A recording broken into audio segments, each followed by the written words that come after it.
ज्ञानदीप के online platform पर आपका स्वागत है।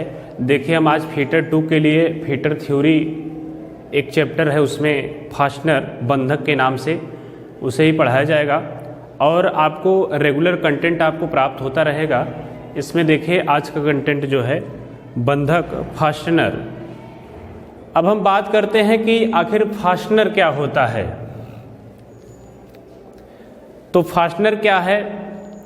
विभिन्न पार्टों को जोड़ने के लिए, मतलब कई पार्टों को जब जोड़ना हो, उसे जोड़ने के लिए जिस साधन का प्रयोग किया जाएगा, जिस भी साधन का प्रयोग किया जाता है उसे ही फास्टनर के नाम से जानते हैं। जैसे नट बोल्ट हो गया, स्क्रू हो गया, की हो गया, रिवेट है, ये सभी फास्टनर के अंतर्गत आते हैं। अगर हम वेल्डिंग से किसी भी पार्ट को जोड़ते हैं तो भी उसमें वेल्डिंग रॉड जो है वो फास्टनर का कार्य करता है, वो फास्टनर होता है।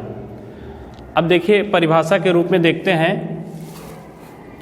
तो विभिन्न पार्टों को जोड़ने के लिए जिन साधनों का प्रयोग किया जाता है उन्हें बंधक या फिर फास्टनर के नाम से जानते हैं, उन्हें फास्टनर कहते हैं। ठीक है, तो फास्टनर कई प्रकार के हो गए। जैसे कई होते हैं, की को हम फास्टनर कहते हैं, की हो गया, स्क्रू हो गया,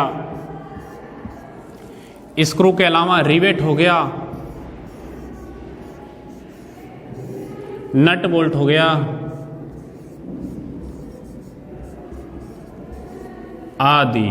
आदि सभी फास्टनर कहलाते हैं। ठीक है, अब बात करते हैं कि आखिर फास्टनिंग क्या होती है, फास्टनिंग क्या चीज़ है, ये फास्टनिंग क्या चीज़ है, आखिर हम फास्टनिंग किसे कहते हैं। तो जब हम विभिन्न साधनों का प्रयोग, मतलब विभिन्न पार्टों को जोड़ने के लिए जो साधन हम प्रयोग करते हैं, उस साधन को प्रयोग करने की जो विधि होती है उस विधि को ही हम फास्टनिंग कहते हैं। जैसे देखिए, जिस विधि द्वारा उनको जोड़ा जाता है उसे ही फास्टनिंग के नाम से जानते हैं। मतलब हम किस विधि से जोड़ रहे हैं उसे, उसकी विधि क्या है जोड़ने की, वह फास्टनिंग कहलाती है।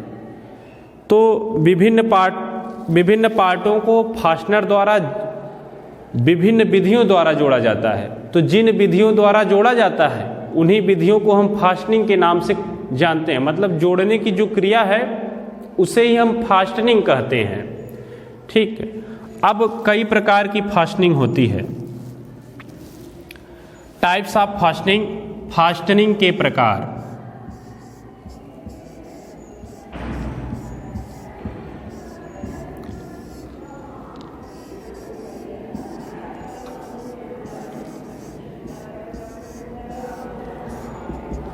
अब फास्टनिंग के कौन कौन से प्रकार हैं?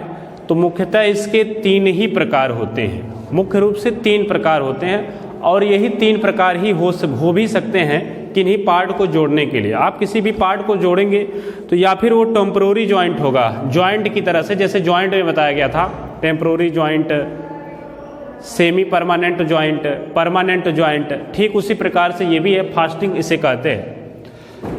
अब देखिए, पहला जो है वो है टेम्पररी जॉइंट या टेम्पररी फास्टनिंग, दोनों बात एक ही है। हिंदी में कहेंगे अस्थाई फास्टनिंग। अब ये क्या चीज होती है? तो ऐसी फास्टनिंग जिसमें जब पार्टों को, फास्टनिंग के बाद जब पार्टों को अलग किया जाए तो ना ही पार्ट खराब होते हैं और ना ही उनको जोड़ने के लिए जो फास्टनर उपयोग किए जाते हैं वो भी नहीं खराब होते। मतलब ऐसी फास्टनिंग जिसमें पार्टों को अलग करने पर ना ही पार्ट खराब हो और ना ही फास्टनर खराब हो, यह विधि जो होगी अस्थाई फास्टनिंग की विधि कहलाएगी। ठीक है, तो मतलब कि पार्ट भी नहीं खराब होने चाहिए, जिन पार्टों को हम जोड़ रहे हैं वो भी नहीं खराब होगा, खोलने पर जब चाहे तब हम खोल सकते हैं, अलग कर सकते हैं, और फास्टनर भी नहीं खराब होंगे, फास्टनर भी नहीं खराब होते हैं। ठीक है, दोनों सही रहते हैं, पहले जैसे रहते हैं। जैसे अब इसमें कौन कौन सी विधियां हैं, मतलब इसमें कौन कौन सी फास्टनिंग आती है, तो इसे जानिए। अब इसमें जैसे अस्थाई में नट बोल्ट के द्वारा फास्टनिंग, नट बोल्ट के द्वारा फास्टनिंग, जो नट बोल्ट के द्वारा हम फास्टनिंग करते हैं किन्हीं भी दो पार्टों को, यदि जैसे ये पार्ट है, इस पार्टों को यदि हम नट बोल्ट के द्वारा जोड़ देते हैं तो उस कंडीशन में जब भी हम चाहें इन पार्टों को हम अलग कर सकते हैं और बिल्कुल आसानी से बिना कुछ नुकसान हुए। यही जो फास्टनिंग होगी, इसी फास्टनिंग को हम अस्थायी फास्टनिंग या टेम्पररी फास्टनिंग के नाम से जानेंगे। ठीक, अब इसे हम जब चाहे तब खोल दें, ना ही नट बोल्ट खराब होगा ना ही दोनों पार्ट खराब होंगे। और हो गया स्क्रू फास्टनिंग, स्क्रू के द्वारा जो फास्टनिंग होती है। और हो गया की फास्टनिंग, की के भी द्वारा जो हम फास्टनिंग की क्रिया करते हैं। की जो है हब और शाफ्ट में प्रयोग की जाती है। की के द्वारा हम हब और शाफ्ट को एक साथ जोड़ते हैं जो शक्ति पारेषण का कार्य करती है। ठीक है, फिर उसके बाद है सेमी परमानेंट फास्टनिंग, अर्ध अस्थाई फास्टनिंग। अब ये क्या चीज है? तो ऐसी फास्टनिंग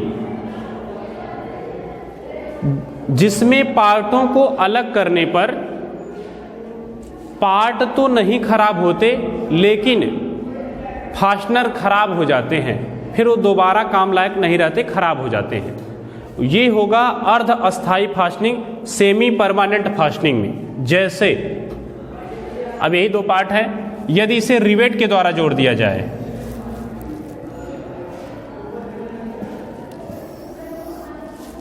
यदि इसे हम मान लीजिए ये पार्ट है, इससे इस पे हम रिवेटिंग कर दें, रिवेट के द्वारा जोड़ दें, तो जब हम इसे खोलेंगे तो हर हाल में हमें रिवेट काटना होगा। और जब हम रिवेट काट देंगे तो रिवेट खराब हो जाएगा, पुनः हम उसे उपयोग नहीं कर पाएंगे। और ये दोनों जो पार्ट होंगे ये दोनों नहीं खराब होंगे। तो सेमी परमानेंट फास्टनिंग में मतलब कि अर्ध अस्थाई फास्टनिंग में जाब मतलब कि पार्ट तो नहीं खराब होते लेकिन फास्टनर खराब हो जाते हैं। जैसे कौन सा? Rivet fastening. जैसे रिवेट फास्टनिंग मतलब कि रिवेट फास्टनिंग जो होगी यह अर्ध अस्थाई फास्टनिंग कहलाएगी। चलिए,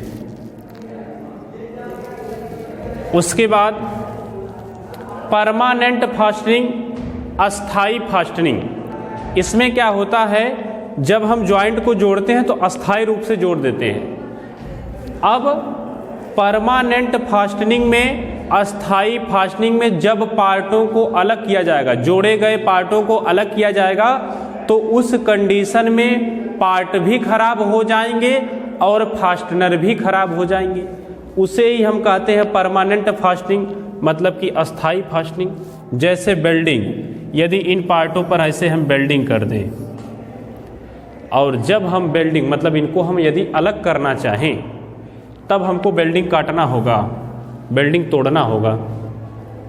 तो उस कंडीशन में ये जाब के भी कुछ पार्ट खराब हो जाते हैं, दोनों पार्टों के कुछ न कुछ इसके पार्ट खराब हो जाएंगे। और फास्टनर तो खराब हो ही गया है, अब तो दोबारा उसका राड थोड़ी बनेगा, वो तो खराब होना ही है। तो इस प्रकार की फास्टनिंग को हम अस्थाई फास्टनिंग कहते हैं। जैसे वेल्डिंग वगैरह हो गया,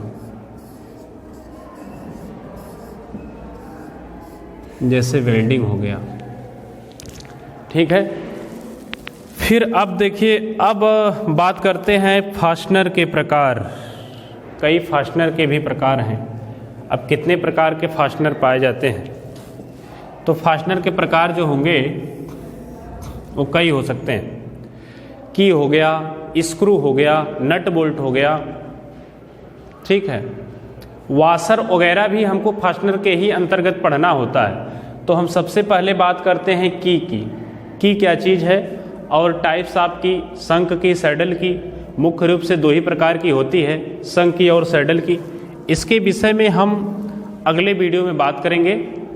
ठीक है।